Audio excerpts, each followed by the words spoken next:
Tonight, a school caretaker is attacked by two men on school grounds.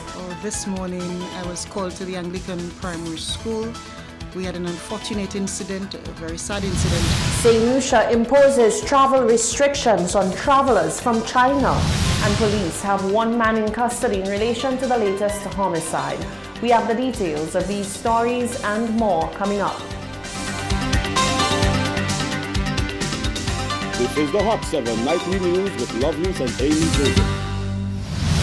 Good night. It is Monday, the 3rd of February, 2020. Welcome to the Hot 7 TV Nightly News. We're on Flow, Channel 117. The broadcast is also being simulcast on Kiss FM Radio. You can watch via our website. It's www.caribbeanhottv.com or on our free Caribbean Hot FM mobile app. I'm lovely Saint Amy Joseph. Thank you for joining us. On Monday around 8 a.m., a caretaker watchman at the Castries Anglican Primary School was accosted on the school compound by two individuals. The team from the Department of Education, headed by Minister Dr. Gail Rigobert and the Chief Education Officer, Fiona Philip Meyer, responded immediately to the report. After observing the necessary protocol on the school's ground, the team visited the Victoria Hospital where the caretaker was being attended to. A school caretaker was the victim of an attack launched by two individuals on school compound. The details surrounding the incident are still sketchy, but the Ministry of Education says it responded promptly to the unfortunate incident that happened on school grounds. Chief Education Officer Fiona Meyer confirms that the incident took place at the Anglican Primary School around 8 a.m. Monday. This morning, I was called to the Anglican Primary School. We had an unfortunate incident, a very sad incident of one of our caretakers who was on duty at that time being attacked by two individuals. We are thankful and grateful that our emergency services responded very, very quickly. We've also had law enforcement. They were on the scene when I got there, and they've done what it is that they're supposed to do based on the protocols of such incidents. We are thankful that all of our students are doing well, considering that some of them may have been exposed to the incident because of the time that it happened. The caretaker in question was taken to the Victoria Hospital for treatment. Meyer acknowledges the challenges with school safety and security, particularly within the context of mounting crime levels in the wider society. Well, we need to also speak to the unfortunate incidents of violence throughout our society. But as a school community, as the leaders of the school, as a Ministry of Education, it is to say that we continue to be proactive. We've put in training for our security personnel, and that is ongoing. So after these, the last set of people have been trained, we continue to offer that training so that when incidents such as those, which we hope do not happen, but when we have incidents, we can deal with them in a manner that is proactive, in a manner that will ensure we deal with conflicts, we manage the situations as best as we can, with the main focus being the well-being of all school community. Counselors were on scene to provide support services to the entire school body. For us, it is really important to listen to the professionals in the counselors who speak to how quickly a school, an institution, a place where an incident does take place, to come back to a sense of normalcy.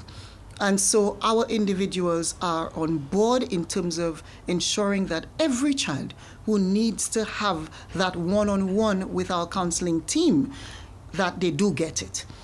Meyer says the Ministry of Education will continue to be proactive by providing training to staff on how to assess and respond to such situations to ensure that they are handled in an effective manner and that the entire school body remains safe.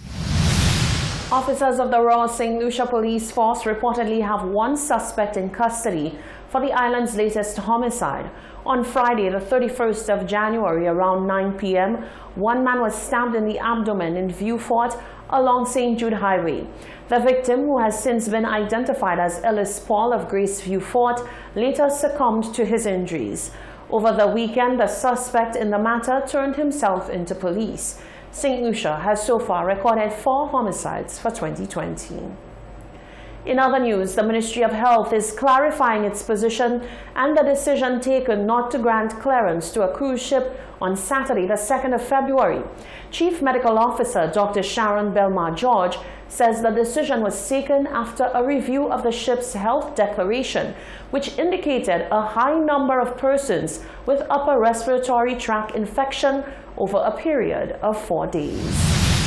The Declaration of Health indicated a total of over 130 passengers with upper respiratory tract infection over a period of less than 8 days.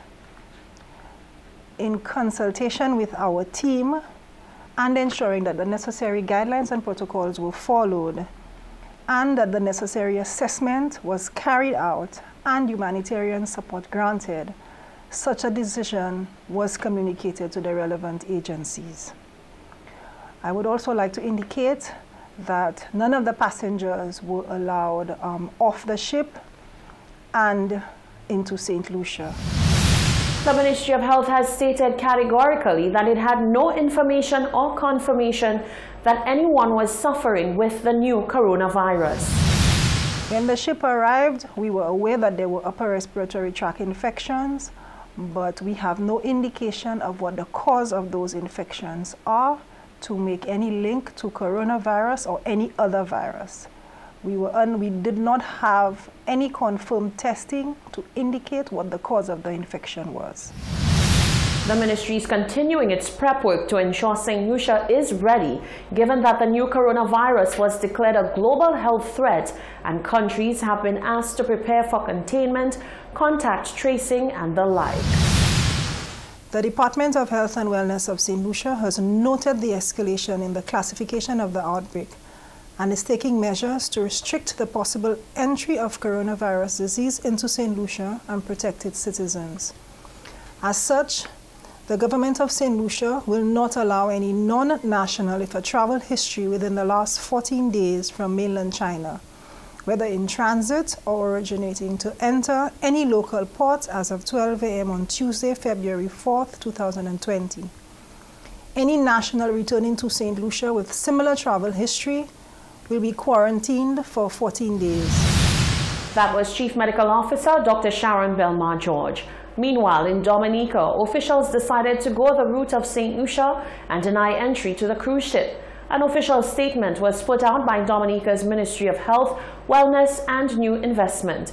It reads in part, quote, "The ministry has worked in collaboration with other critical stakeholders and conducted a risk assessment of the cruise ship Ida Perla, which was scheduled to arrive in Dominica on Sunday, the 2nd of February 2020.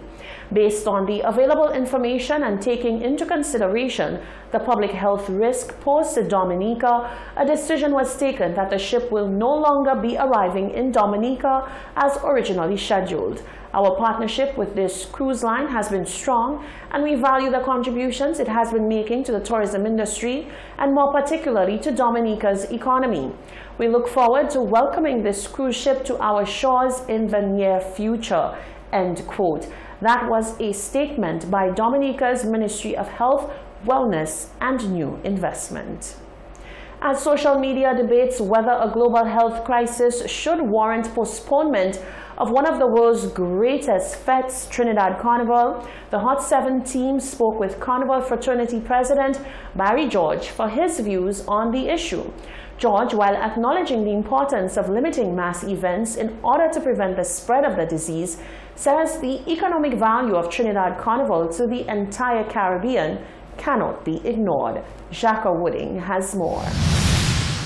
As the Wuhan coronavirus makes its way around the globe, reportedly already in 15 countries, many Trinidadian citizens and Carnival enthusiasts have begun rethinking the hosting of Trinidad Carnival 2020.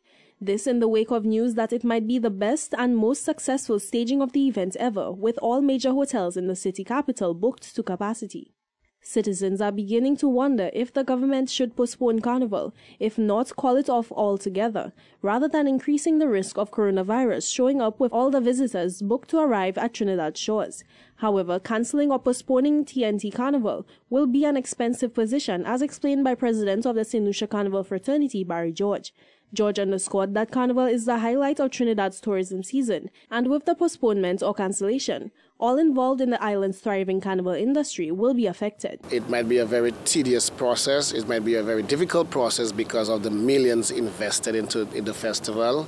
You have to think of all the persons who bought costumes or purchased from accommodation from months before, all that impact that it may cause in such a big festival and the economy as well. If cancelled or postponed, you'll have something called, I would say, a economic crisis or financial chaos in all of that. So it's something that the government will have to assess and do the research and see what's best possible moving forward, make a decision like that. However, he says it will be no easy feat to pull off the event during the WHO proclaimed World Health Crisis, and the coronavirus should at no point be taken lightly. This might be a very difficult decision for a government to decide whether it's to postpone, well, you can't say postpone, it might be a cancellation, or whether they should put all measures in place to ensure that persons coming in would be tested, or all the port of entry is secured as to manage. Given the time frame between TNT Carnival and St. Lucia Carnival,